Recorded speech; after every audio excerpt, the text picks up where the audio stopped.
Welcome. Now we are going to see how to use replace function in Microsoft Excel.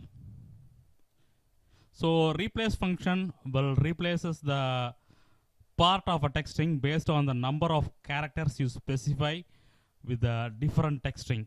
So here you can see that in column E, I have listed down some of the text string. I am going to replace the second and third character of the text string with the new text string. So this is the formula. So equal to replace. So it has 4 arguments. First argument is the text that is to be replaced. Second argument is the position. Third argument is the length of text that is to be replaced.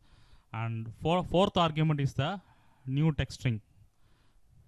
So now you can see that new text string is got replaced to the position mentioned. So let me drag to other cells also. So you can see that second and third characters are getting replaced. So you can also adjust accordingly. So you can adjust the position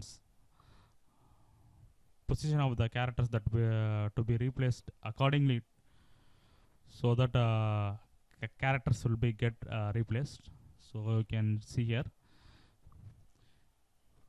So this is the general usage of replace function in Microsoft Excel.